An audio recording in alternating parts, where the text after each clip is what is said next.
Welcome to the Campus Salt Show. We have Lizzy as our guest. She's a student at Bellingham Technical College. Lizzy, can you tell us your last name and how to pronounce it? My last name is Schermerhorn. Schermerhorn. It's not super difficult. You just drop the C at the beginning. She's in the Culinary department or program, I guess you say, BTC. What's one thing that you wish you would have known before you started taking classes? One thing I wish I would have known before starting my classes is that it's a lot more involved than you might think than with the textbook work.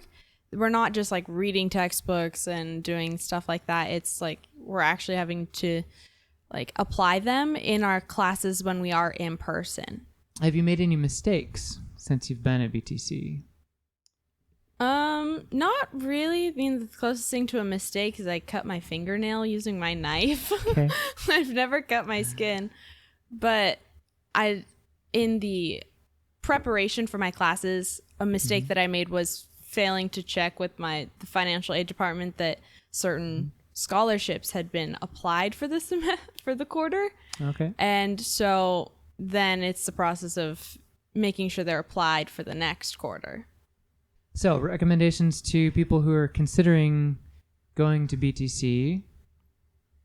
Always check don't be afraid to email the people you might need to contact if you have any questions at all. Your counselors are always there for you and willing to help you, even if you think it's a silly question. But yeah. And careful with the knives? Yes.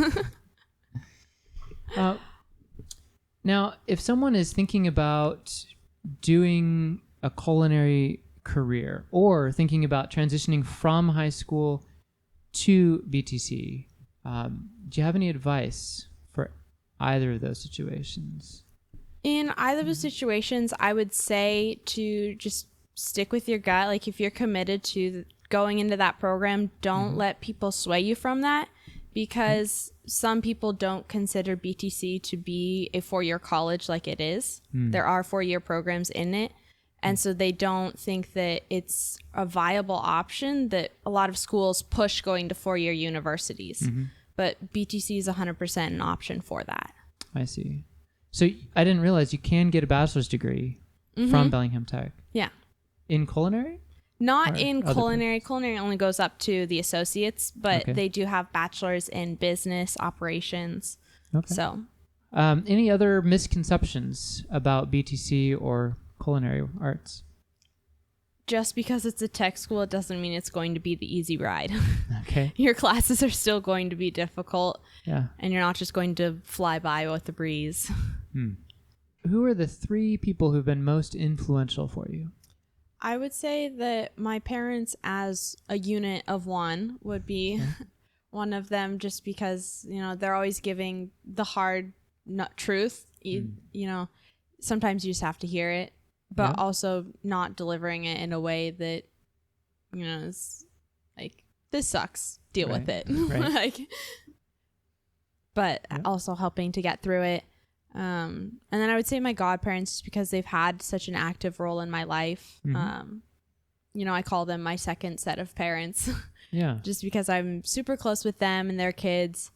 And, it's always somewhere that I can go if I needed to get away. It was really nice to go and hang out with them. And then I would also say my boyfriend has been super influential, just because I was going through a lot of stuff this year, and he was just there and helping me to work through it, not just get past it, but work through it. Right. Can you elaborate a little bit on your godparents? How did that happen? How did that get started? Most people don't have godparents. So my godparents are the best friends of my parents. Okay. And so my parents and my godparents used to work together and go to church together. And so they kind of just built a bond there. And then from that, they became my godparents, and I built a bond with their kids. And so we've kind of just all become one big family. I was going to ask you if you're in a relationship. It sounds like you are. Yeah. Can you tell us a little bit about him? His name is Jacob, and he is really sweet and kind. He's probably one of the best things for me right now, just because of being able to work through things and helping me work through them. And, you know, sometimes I can be a little bit shy, and he's the exact opposite. And so it's good to just like have someone who pushes me to go out of my comfort zone. Yeah. And you mentioned some hard things the last year. Yes. What things have you been working through the last year? Just last year, my dad passed away, and so that was a really tough moment for me. And in my previous relationship before Jacob, I kind of suppressed it rather than working through it. Right. And it just wasn't a good situation. So when I ended that relationship, I started to work through it, and then I didn't want to rush into anything. And so Jacob and I were talking just as friends at first. And he was already helping me to work through some of the things I was struggling with. And then once we became an official couple, it just became more prevalent that he was there for me and helping me through these things. Right. Yeah, that's intense, especially, I mean, you know, I'm almost 40 and my parents are still living. So it's pretty uncommon for someone your age to have to deal with that. Can you tell us a little bit about what that was like? It was really hard at first just because I'd just gotten back from a work training exercise up at the Firs, and I was gone for 9 days. And it was the day that I got back, like he and my mom had picked me up, and we had gone shopping and done our normal stuff. And then I had gone out with my boyfriend at the time to go watch a movie, and my parents were staying back to go work on the gardens at our house. And you know, everything seemed fine. And then once the movie ended and I actually looked at my phone, I had frantic texts from my mom, you know, telling me to get to the hospital.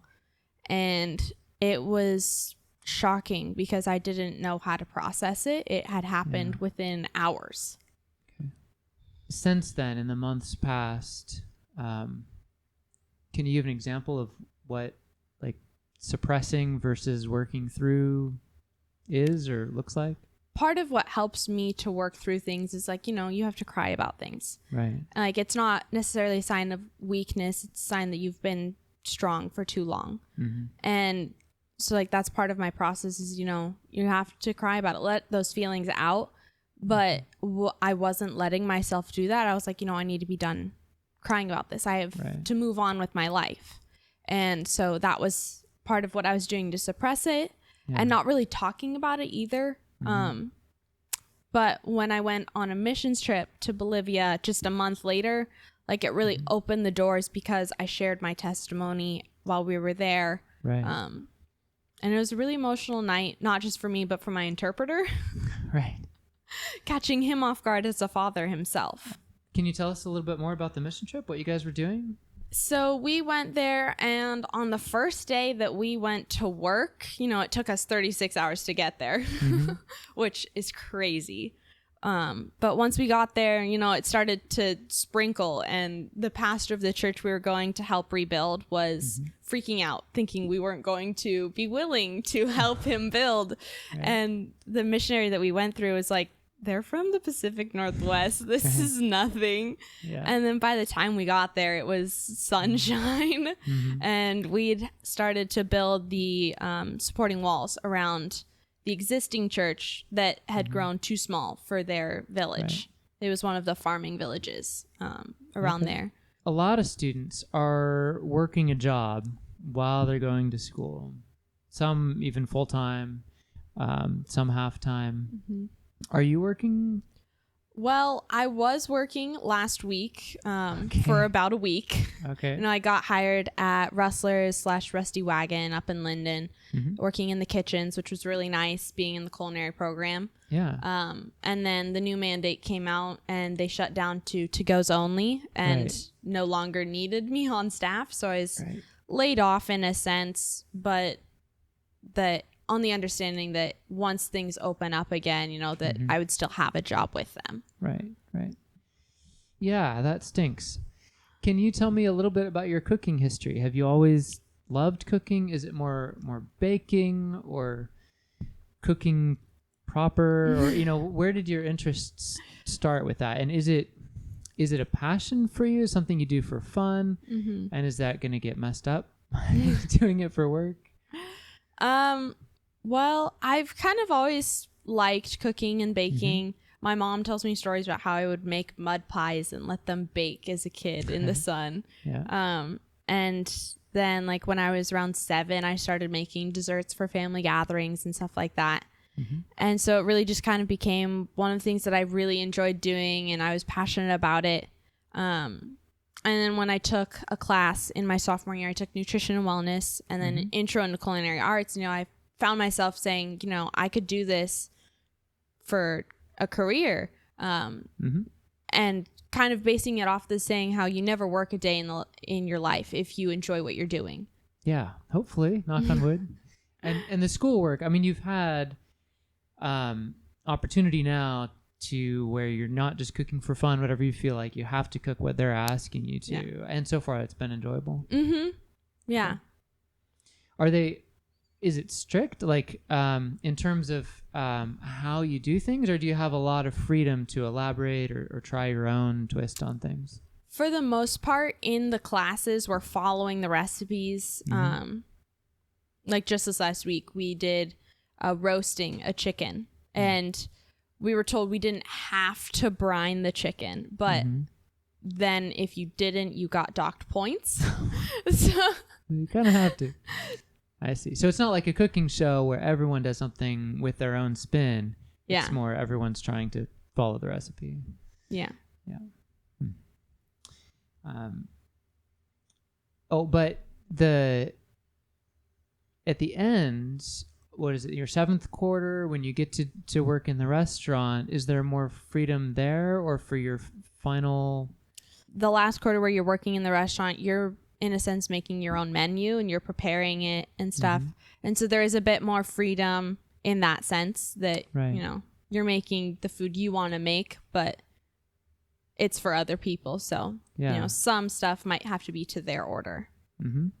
And do you have a preference for baking versus cooking? I prefer baking over cooking just because I feel like with baking, you can add a little bit more of your personal touches to the things. There's less cook to order things to do. Like with cooking, you cook a steak how the customer wants it. From the youth group stories, it sounds like you're into church stuff. Can you explain a little bit more about your faith background? So I grew up in a Christian home. Both of my parents, being the basis of believing in Jesus Christ. Mm-hmm. And so we all, as kids, grew up going to church and whatnot and going to Sunday school. But ultimately, they left it to us to decide for ourselves because it's not something they can force upon us. It's not true belief. Right. And so, I had a decision to make, and I chose to believe in Jesus, my Savior. So I am a Christian. Yeah. Can you explain a little bit for viewers and listeners who aren't familiar with youth groups and churches, what is youth group like? It's a time where you can, hang out with people of the same beliefs as you and, get to know them better, but also learn more about what the Bible says. At 412, they had different series, like they had a relationship series that we would go through in February. And so it's like just delving into small topics that the Bible covers and breaking them down so that you can understand them. Lizzy, for the signature question of the Campus Salt Show, why do you believe what you believe? Just personally for you, what is it that convinces you or has led you down this path? Well, I think growing up in the Christian household kind of lended to, supporting that belief and having a support system for what I believe. Mm-hmm. But at the end of the day, it was always like I would hear something and I would always want to fact check it, and I would pull out my Bible and I would, say, what does the Bible say? And so then at that point, it wasn't necessarily of like taking in what other people hear, but knowing that like what God says in the Bible, has the ultimate standing for me. Mm-hmm. And so not necessarily worrying about what other people say, because like growing up, it's really easy as a girl to like take in what, the people say about how you look or like size and stuff. And so it's like Right. really easy to take in the opinion of others. But then at the end of the day, knowing that what God says about me, what he feels about me is more important than what they say. And so it's because of that I kind of took to heart that, you know, I am a Christian. I am a child of God, and it's who I am, and nobody can take that away from me. Mm-hmm.